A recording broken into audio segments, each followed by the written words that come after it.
Evan bisa dibilang superstarnya futsal Indonesia lah, dengan segala macam kelebihan dan juga kekurangan Evan selama dia berkarir di futsal di Indonesia. Kalau menurut gua ini membuat Evan menjadi salah satu komoditi terbesar futsal Indonesia saat ini. Kan sempat diskusi sama orang-orang futsal di Jawa Timur, mereka juga sedih gitu. Kenapa Jatim sekarang malah viralnya itu bukan prestasi gitu.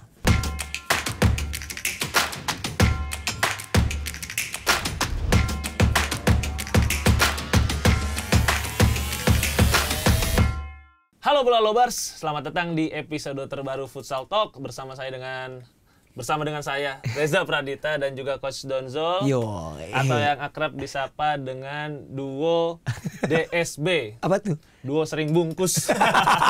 Ini rumah keberapa nih, Cak? 1, 2, 3. 3 ya? Ya, jadi memang duo ini tidak punya rumah permanen. Iya. Jadi ini adalah rumah baru kita untuk membicarakan tentang futsal, Coach Donzol. Lebih ngekos sih, bukan rumah sebetulnya. Lebih ngekos. Tapi sebenarnya gue udah punya rumah. Satu, tapi tepi jurang. Agak-agak nyemplung gue kalau di situ. Gimana Coach kabar? Baik. Ya, alhamdulillah lah, luar biasa, udah banyak mulai banyak haters. Ya, haters banyak. Dari sepak bola juga ada haters. Tapi justru itu dinamikanya sih bagusnya gitu. Jadi kan banyak yang komen. Oh iya bener. Ya. Emang membawa haters menjadi sebuah engagement. Ya. Kayak siapa ya? Nggak apa-apa. Ternak hater juga kadang-kadang bagus. Ya, ternak hater juga kadang-kadang bagus. Jadi, Coach, ini banyak bahasan untuk pekan ini. Betul. Karena memang futsal juga sekarang memang ada beberapa hal yang positif, ada beberapa hal yang negatif pada pekan ini. Dan memang juga tim-tim Liga Futsal Profesional juga sudah mulai mempersiapkan diri untuk Liga Futsal musim depan yang memang jaraknya sudah dekat. Dan kalau kita bahas yang pertama ini adalah isu yang paling hangat, di mana memang Evan Somilena ini baru saja menjalani debut untuk masuk daftar susunan pemain di Kaksinas, di mana timnya berhasil menang secara mengejutkan 3-2 ya. Comeback 2 gol dari power play, 1 dari defense power play ketika kiper lawan sedang maju, dan ini tentu menjadi sebuah tonggak sejarah ya bagi futsal Indonesia. Kalau Coach Donzol sendiri ini apa sih pesan buat Evan untuk kemudian berkarir di Portugal? Karena kan kita tahu tentu adaptasi dari Indonesia, dari Asia ke Portugal ini nggak akan mudah. Ya, yang menarik sebelum berangkat ke Portugal, gue sempat ketemu tuh sama Evan tuh ya 1 bulan sebelum dia berangkat. Itu pun visanya belum keluar saat itu. Artinya belum ada kepastian dan minta doanya saat itu untuk bisa berangkat. Tapi setelah melihat Evan secara langsung walaupun belum bermain ya, artinya bagaimana penerimaan dari si klub sendiri, bahkan juga Ricardinho jemput langsung ke bandara gitu. It's been something lah, ada seorang pemain futsal dari Indonesia yang kemudian berkarir. Memang agak sedikit PR besar, yaitu Evan tidak bisa berlatih lebih lama sebelum pertandingan pertamanya Kaksinas ya. Dan dia tidak dimainkan, walaupun agak aneh ya, starting line up-nya cuma 12 pemain ya. Benar nggak sih? Di YouTube tuh di bawahnya cuma 12 dan sempat ada kok nggak ada nama Evan di sana. Tapi kan Evan ada di bench dan sayangnya Evan belum dimainkan. Tapi itu wajar terjadi ya, karena kayaknya juga agak riskan kalau Evan dimainkan terus Evan belum bisa beradaptasi dengan baik. Dan gue melihat kemenangan ini justru ini termasuk kejutan ya. Iya. Karena terakhir itu tahun lalu tuh mereka peringkat 8 dan harus ketemu peringkat 1 karena mereka menganut sistem bukan full kompetisi ya, mereka pakai playoff.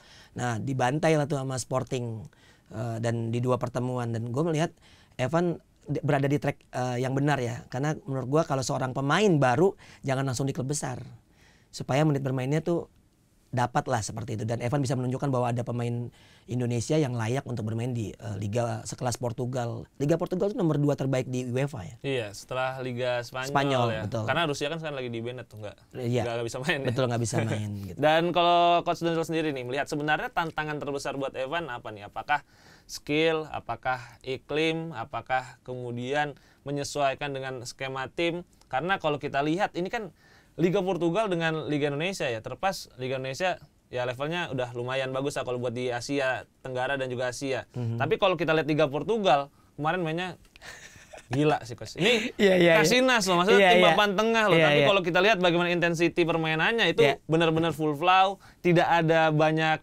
tahan bola, pass, tidak ada banyak kemudian dribble, dan memang kalau gue lihat sih butuh adaptasi sebenarnya buat Evan menyesuaikan. Iya.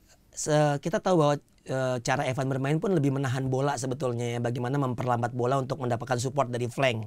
Tapi kalau ngelihat dari Casillas tadi malam main gitu ya lawannya, ini flow-nya betul-betul sirkulasi bola itu cepat banget dan ini kayaknya harus adaptasi yang memang harus dilakukan oleh Evan dengan cepat secara teknis, secara permainan, dan ini agak mengejutkan gue sih ternyata intensitasnya setinggi itu ternyata Liga Portugal. Tapi kalau gue percaya banget ya, artinya gini, Evan didatangkan gue yakin bukan cuma karena rekomendasi seorang Ricardinho, tapi memang Evan punya kualitas.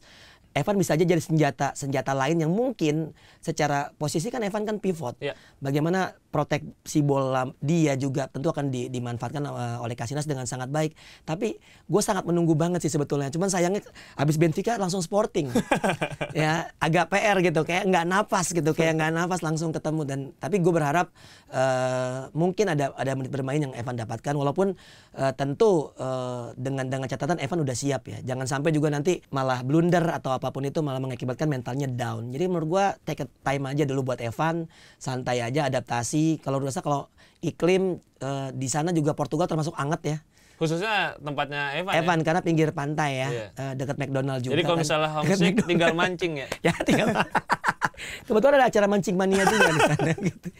Tapi gua suka sih ngelihat perkembangan, apalagi Evan juga bawa sang istri juga kan, tentu menjadi support system yang sangat penting di sana. Ya support system penting karena dulu Bayu pun ketika di Tiongkok bisa berkembang karena dia bawa ibunya. Ibunya karena belum nikah waktu itu. Iya benar. Dan memang kalau gue lihat ini Casillas jadi salah satu tim yang cocok buat Evan, coach, karena musim lalu pun sebenarnya Casillas kan lolos ke playoff. Padahal statusnya waktu itu masih tim promosi.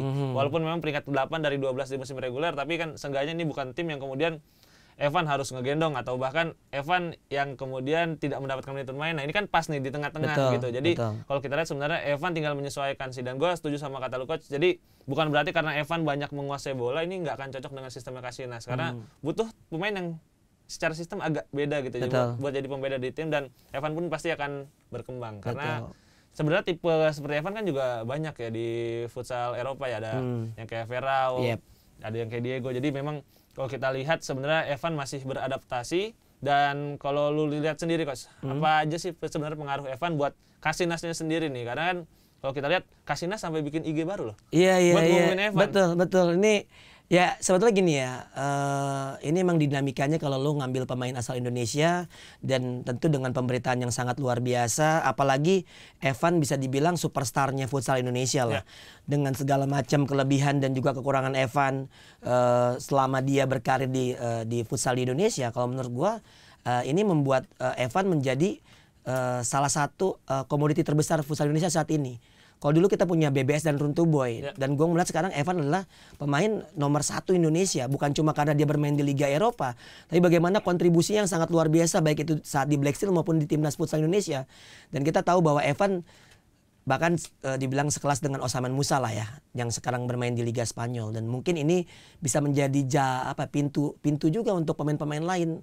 Menurut gua masih banyak lah pemain-pemain Indonesia yang layak bermain di Liga Eropa, bahkan kayak Rio Pangestu atau Reza Pradita. Bukan Reza Pradita. Kok Reza sih? Siapa yang Cosmo JNE? Reza Gunawan. Dewa Rizky. Ya Reza Gunawan juga. Menurut gua pemain-pemain itu sangat cocok dengan futsal yang seperti sekarang dengan intensitas yang sangat tinggi, bagaimana kepintaran dan bisa bermain dengan berbagai posisi. Itu juga sebuah hal yang komplimen bagus jika seorang pemain mampu bermain di minimal 2 posisi lah. Ya khususnya pemain-pemain yang hasil dari timnas U20 kita ya, sejak era pertama sampai era kedua, memang secara tipe pemain udah agak beda lah sama pemain-pemain yang senior ya, coach. Dan memang kalau kita lihat ini jadi langkah baru buat futsal Indonesia. Pemain kita sudah sampai ke Eropa, tapi kemarin kan juga di Twitter Bang Raka sempat bilang Evan ini generational talent. Kalau lu setuju nggak, coach? Evan generational talent yang mungkin bisa menjadi salah satu pemain terbaik futsal yang pernah kita miliki sepanjang masa. Gua yang gini, yang menarik dari Evan tuh sebetulnya bukan bakatnya dia, tapi justru kerja kerasnya dia di luar latihan. Dia selalu nambah, gue nggak perlu lihat Instagramnya dia sih.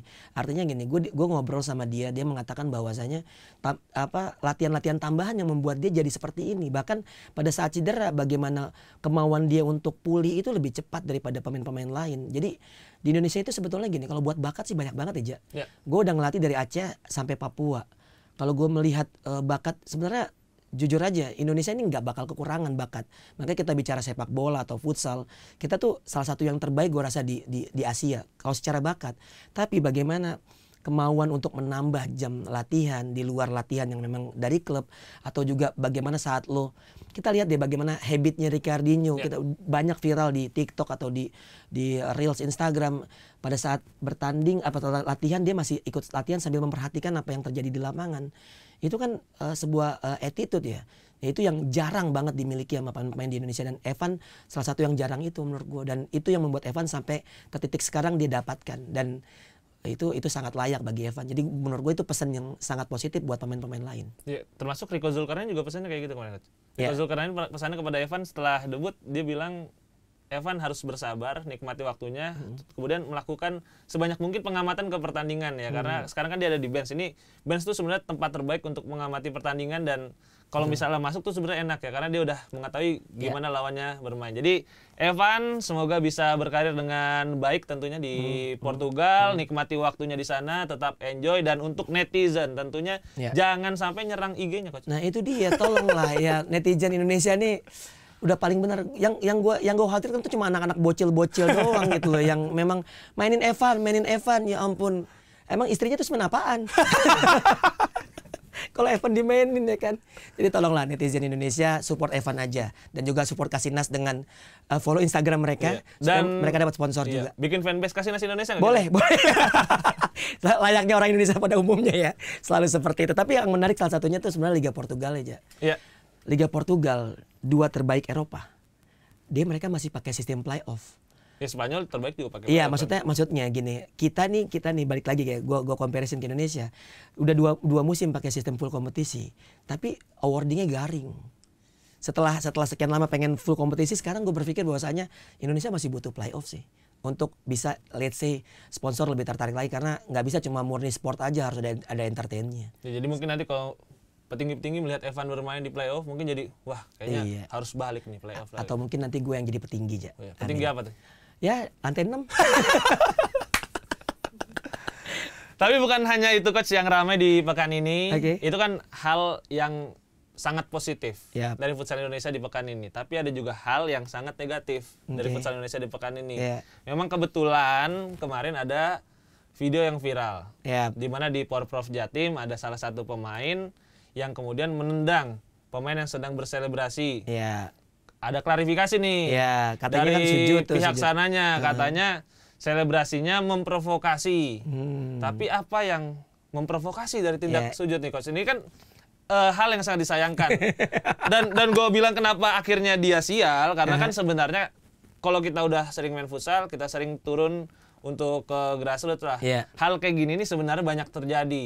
Nah, kalau lu berharap nih Coach, dengan ini kan hal yang viral dan jadi berita nasional, harapan lu sendiri apakah kemudian ini bisa jadi titik balik, atau kemudian setelah ini jadi tetap ada anyem aja nih? Sebetulnya sih ini akumulasi ya menurut gue, apa yang terjadi di grassroots di Porprov Jatim, terutama bagaimana Kota Malang ya, Kota Malang ngerasa dirugikan apa-apa, tapi melampiaskannya dengan cara yang brutal menurut gua, karena gua nggak tahu sih selebrasi provokasi dia sujud mungkin karena nggak ngarah kiblat kali sujudnya itu, mungkin kan, jadi mungkin dia ngerasa lu salah gitu kan gitu. Tapi gua melihatnya gini, kan sempat ada salah kan, miss kan ya, karena siapa yang pemain yang tadinya dituduh itu Futsal Provinsi udah ngeluarin surat ya awalnya dan bukan Muhammad Rafael Moreno gitu, karena siapa yang Angga Sidik tuh udah mention tuh. Gue bilang, wih Angga udah tahu Instagramnya si Rafael Moreno. Gue juga langsung ngeliat sih, sampai gue capture beberapa foto-fotonya dia. Gue melihatnya sekarang gini, sebetulnya ini yang kerap terjadi di grassroots ataupun dimanapun, bahkan prapon pun juga kayak semacam gini, kayak merasa dirugikan, terus ngambil keputusan untuk bertindak brutal kayak kemarin. Tapi lucunya klarifikasinya justru bukannya membersihkan, malah memperkeruh ya. Bener, karena masa ada orang yang kalau dirugikan terus berhak untuk nendang orang gitu kan? Nggak ada gitu, nggak ada ininya. Tapi kalau gue melihat kasus ini terjadi, kenapa harus Jatim lagi? Sampai kemarin kan gue kebetulan dari Surabaya kan. Iya. Gue ngobrol sama aspek perangkat pertandingan. Bahkan ada orang yang mimpin pertandingan itu, salah satu dari 4 wasit yang memimpin pertandingan Blitar versus Kota Malang gitu. Ya mereka juga nggak habis pikir sih kenapa mereka bisa melakukan seperti itu. Dan itu menurut gue pemain adalah pelatuknya. Tapi gimana juga aspek-aspek lain, manajer tim, pelatih. Kejadian-kejadian itu bisa diminimalisir jika pelatih mampu pertama menarik pemain yang sudah emosi. Kan pelatih kan punya wewenang penuh nih siapa pemain yang akan ada di lapangan gitu. Nah, kalau gue melihat pertama manajer pelatih itu juga sangat-sangat krusial dalam momen-momen seperti itu. Dan bagaimana menenangkan pemain-pemain yang udah emosi. Lo pasti tahu nih pemain yang udah emosi nih. Kalau lo masukin, lo tahu nih pemain bakal melakukan sesuatu yang seperti yang dilakukan oleh pemain tersebut ya. Dan gue menyayangkan kenapa Jatim lagi, karena di PON waktu PON 2020 pun kejadiannya Jatim juga versus Jabar atau Sulsel gitu kan. Dan sekarang juga terjadi, kemarin pun juga gitu. Bahkan sempat diskusi sama orang-orang futsal di Jawa Timur, mereka juga sedih gitu. Kenapa Jatim sekarang malah viralnya itu bukan prestasi gitu, viralnya malah mengarah ke hal-hal yang negatif seperti tadi. Padahal kita tahu Jatim salah satu provinsi yang paling banyak menelurkan pemain futsal. Timnya juga banyak yang dari sana. Dan kalau lu lihat sendiri coach, ini sebenarnya apakah memang pure kesalahan individunya yang tidak bisa menahan emosi, pelatihnya di sana, atau kemudian timnya, atau justru ini ada kesalahan sistemik di futsal Indonesia coach? Karena kita sudah berkali-kali melihat hal seperti ini terjadi, bukan hanya di Porprov, bahkan di PON pernah, bahkan di Liga Futsal Profesional musim lalu pun ada beberapa kejadian. Jadi kan beberapa nih, bukan 1-2, tapi ada beberapa kejadian yang kemudian kita juga nggak tahu nih hukumannya apa buat pemain gitu. Apakah karena hal-hal seperti itu dibiarkan menjadi hal yang biasa, pada akhirnya sampai grassroots pun bermain dengan cara yang kemudian tidak lazim gitu coach? Iya, beberapa hukuman yang rencananya membuat efek jerah pun sebenarnya nggak efektif ya, karena gini, seberapa banyak sih event-event futsal yang resmi gitu. Kalau kita bicara tahapannya, hierarkinya, ada yang namanya Porprov, itu antar kota. Berarti pemain-pemain itu mewakili kota. Lalu pemain itu nanti akan bermain di level provinsi. Ini berbagai kategori, baik itu mau mahasiswa, mau umum, yang mengarah ke PON. Tapi gue melihatnya aspek tuan rumah yang selalu. Ini kita akan bisa arahkan nanti ke prapon ya. Kalau gue melihat aspek tuan rumah atau ada unsur balas dendam karena di Porprov sebelumnya atau di turnamen sebelumnya merasa mereka dikerjai, saat mereka jadi tuan rumah mereka balik ngerjain, itu sistem balas dendam itu udah mengakar di Indonesia sebetulnya. Kita bicara dari sepak bola dulu sebelum ada futsal, bagaimana kalau jadi tuan rumah udah pasti wasit juga pasti akan memihak tuan rumah. Itu kerap terjadi dan gue melihat ini adalah sistem yang memang dari dulu udah salah. Tapi kalau melihat dari individunya, seharusnya melihat futsal sekarang udah sangat luar biasa. Tapi ada contoh-contoh di Liga Pro bagaimana salah satu pemain sikut sana sikut sini dan itu terekam. Sekarang kan apa aja jadi viral, ya kan? Lu ngomong bercanda aja juga jadi viral. Gimana ngomongnya? Bercanda. Gitu kan, lo kan jadi viral gitu kan, nggak mungkin dia habis nendang orang yang sujud tadi tak gitu kan bercanda gitu kan, nggak mungkin gitu. Karena gue melihatnya, jadi kalau gue bilang sistemnya yang udah mengakar, lalu juga karakter individunya yang juga ingin menghalalkan segala cara untuk memenangkan pertandingan, termasuk yaitu tadi mengintimidasi perangkat pertandingan, mengintimidasi tim tamu, itu juga kerap terjadi. Nah ini gue setuju banget kalau sama lu, karena menghalalkan segala cara untuk menang. Ini kan hal yang harus digarisbawahi ya. Karena kemarin kejadiannya terjadi di Porprov yang notabene adalah sebuah kompetisi untuk para pemain muda berkembang. Kan artinya ketika dia merasa sefrustasi itu, dia merasa seemosi itu, artinya ada tekanan yang dia dapatkan. Ketika dia kalah, ketika dia sangat ingin menang dalam artian yang negatif gitu ya. Karena dia akhirnya mencoba untuk menghalalkan segala cara. Nah, ini kan tindakan-tindakan yang tidak boleh terjadi di kompetisi usia muda, termasuk di PON 2024 dan juga di Prapon yang akan segera berlangsung nih Coach. Ini kan sudah ada lagi nih event Prapon setelah kemarin 2020 yang diundur ke 2021 di Papua, kemudian nanti akan ada lagi di 2024, tapi Praponnya kan dimulai di 2023. Nah ini kita sudah melihat ada 8 grup yang dibagi untuk fase Prapon. Agak berbeda sebenarnya pembagiannya dengan yang 2020 dan cara kualifikasinya pun agak beda. Kalau dulu di 2020 itu semuanya di Gor ITB Jatinangor. Bubble ya itu ya. Bubble. Sekarang ada 8 tuan rumah. Nah ini Kalau lu lihat coach, PON sendiri seberapa penting sih sebenarnya buat pemain muda untuk berkembang, dan sebenarnya kalau lu ngelatih PON, nah kan lu udah ngelatih banyak juga coach di PON. Kalau lu ngelatih PON sebenarnya apa yang harus lu lakukan? Apakah memang setiap kali pelatih PON ini harus kemudian mengincar gelar medali emas, atau memang PON digunakan untuk kemudian mengembangkan para pemain terbaik di daerahnya masing-masing? Oke, ini gua akan flashback di tahun 2012 saat gua menangani Prapon Sumatera Barat. Walaupun gua ponnya ke NTT. Jadi Prapon di Sumatera Barat itu saat itu tergabung dalam zona Sumatera. Itu bermain di Palembang. Itu ada 3 tim yang lolos, yaitu tuan rumah Sumsel, Sumatera Barat, dan juga Sumatera Utara. Itu mewakili zona Sumatera saat itu. Dan memang kualifikasi PON itu kebanyakan memang menyesuaikan dengan zonanya. Yeah. Itu pun terjadi di 2016 saat gue megang Maluku Utara. Saat itu gue di zona timur itu gue bersama Maluku, Papua, Papua Barat. Saat itu di grup itu yang lolos 2 tim. Oh, itu Coach Ansel yang lolosin Maluku Utara? Iya. Lagi-lagi nggak ngelatih? Pas. Iya, kalau gue kan emang gitu spesialis ngelolosin. Kalau gue emang tipenya nggak mau kelihatan di atas karena ngumpet. Tapi kalau gue melihat gini, kembali lagi kalau kita bicara kualifikasi PON di saat 2012 sama 2012 dan 2016 itu yang lolos itu dua tim ya. Iya. Artinya jumlah pesertanya itu lebih banyak. Nah ini kan menurut gua itu akan membuat persaingannya tuh oke, tuan rumah udah pasti dapat 99% lah akan dapat tiket gitu. Tapi ada satu lagi yang diperebutkan sama tim yang di luar tuan rumah. Berubah di tahun 2000 kualifikasi 2020 saat itu gua nggak tahu kenapa force major itu akhirnya sistemnya bubble. Yeah. Kayaknya ada apa ya? Ada miskomunikasi antara federasi dengan PSSI-nya, maksudnya PSSI dengan KONI-nya. Akhirnya dibuatlah bubble di Jatinangor. 2 lapangan Jatinangor, GOR ITB itu dipakai untuk seluruh tim kualifikasi. Nah, satu grup itu bisa ada 4 tim tapi yang lolos cuma 1. Tapi tempatnya netral. Yeah. Nah, sedangkan kali ini untuk kualifikasi 2024 itu kembali lagi seperti 2012 dan 2016 tapi yang lolos cuma 1 karena 2 slot udah diambil tuan rumah yaitu Aceh dan Sumut. Yeah. Sedangkan 10 lagi itu akan diperebutkan 8 grup ini. Dan ini menurut gua kuncinya 1 tuan rumah.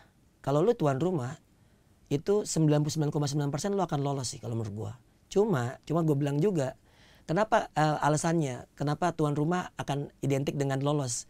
Karena perangkat pertandingan segala macam itu yang biayain tuan rumah. Jadi kalau lu tuan rumah, kewajibannya salah satunya yaitu bagaimana mereka sampai ke provinsi yang jadi tuan rumah, bagaimana hotel mereka, penjemputan, makan mereka, sampai fee mereka. Nah ini kan menurut gua sistem-sistem yang membuat ada celah-celah di mana akan timbul rasa sungkan bagi wasit mungkin secara keputusan nantinya. Mungkin mereka ada wasit senior pernah cerita, dia sesuai rules nih, tapi membuat tuan rumah merasa dirugikan. Intimidasinya gede banget. Serius ini terjadi dan itu sistem yang sudah mengakar. Jadi menurut gua tuan rumah di grup A itu ada Lampung, grup B ada DKI Jakarta, grup C ada Jawa Barat, ya terus ada grup D ada Jawa Timur, grup E ada Kaltim, grup F ada Sulteng, grup G ada NTT, grup H ada Sulsel. Menurut gua ini pun masih belum fix kayaknya karena ada beberapa tim yang juga mengajukan tuan rumah, kabar juga dapat tuan rumah juga. Nah ini kan yang memang sering terjadi ya, bagaimana hal-hal yang menurut gue mendasar kayak gini suka miss di level organisasi seperti itu. Tapi ini menurut lu sistem yang nggak ideal sebenarnya. Berarti memang harus kemudian diubah agar lebih cocok dengan sistem 2020, Coach. Gue lebih suka 2020. Artinya gini deh. Ya ada tuan rumah sih Jawa Barat, cuman kan tuan rumah jadi cuma 1 ya. Iya, saat itu kan misalnya gini, waktu itu bubble-nya di Jawa Barat, di Jatinangor. Tuan rumah Jawa Barat saat itu. Ya sebenarnya sekalian aja kita kualifikasinya di Aceh sama Sumatera Utara. Ideal. Iya, karena kan itu kan tempat netral jatuhnya. Di mana provinsi tersebut tidak bermain. Ini bahkan ada beberapa provinsi yang belum masuk daftarnya di situ. Iya, padahal udah TC. Udah nunjuk pelatih, agak PR juga. Udah nawarin Coach Ansel juga ya? Ada. Tapi Coach, kalau kita bahas sedikit lagi ya, ini soal PON lagi-lagi kan sangat disayangkan sebenarnya kalau memang hanya mengincar kemenangan, Coach. Karena kan sebenarnya arti dari PON sendiri kan untuk mengembangkan bakat-bakat muda baru, bakat-bakat asli dari daerah mereka. Kan kalau kita lihat dalam beberapa tahun terakhir, banyak yang kemudian datang dari daerah lain, udah jadi hal yang bahkan dilazimkan gitu coach. Nah kalau lu lihat sendiri apakah sistem PON ini masih efektif? Oke, idealnya ya PON itu kan pembinaan. Lu mau bicara jargon, tagline, bla bla bla segala macam itu cuma tulisan sebetulnya. Pada saat di lapangan itu udah berbeda.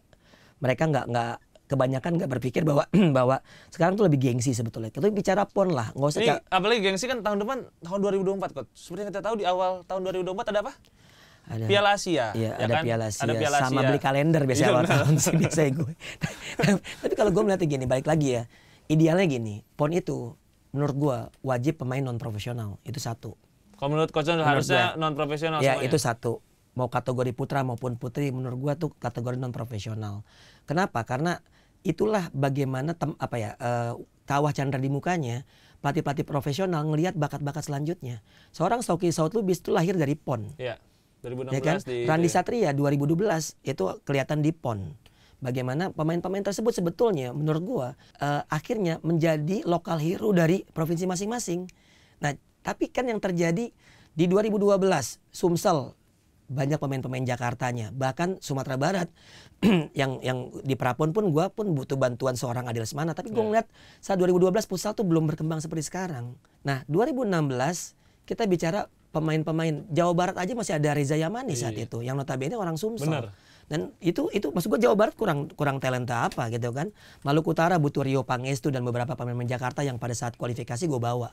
Dan itu karena memang saat itu gue berpikir bahwa futsal belum menyebar. Tapi 2020 di saat futsal udah sangat luar biasa, itu memang masih ada sih beberapa yang memang ngambil gitu. Walaupun akhirnya nggak bisa main, betul nggak bisa dibawa, nggak terjadi. Nah 2024 ini usianya dibatasin ya. Kelahiran tahun 2005 kalau nggak salah. Jadi 20 tahun 2004 atau 2005. Under 20. Iya. Nah ini kalau sampai ada provinsi yang tidak yang artinya tidak menggunakan pemain lokalnya, itu berarti ada masalah di pembinaan mereka. Kalau soal pelatih, gue rasa dinamikanya pelatih Pulau Jawa masih menjadi komoditi besar lah bagi pelatih luar Pulau Jawa. Bagi mereka bagaimana ada transfer knowledge. Tapi kalau gue sih bilang kalau misalnya bawa pelatih asal Pulau Jawa jangan bawa gerbong gitu. Ya maksudnya bukan berarti menyalahkan ya. Karena menurut gue bagaimana seorang pelatih mampu mengedukasi pelatih-pelatih lokal untuk nantinya bisa mereka jadi pelatih kepala di tahun-tahun selanjutnya. Menurut gue sih seperti itu. Kalau menurut gue kita bisa jadi tuan rumah kalau futsal ini dengan PSSI-nya itu juga sejalan. Emang sekarang enggak? Oh enggak, bahkan enggak jalan. Sama-sama enggak jalan.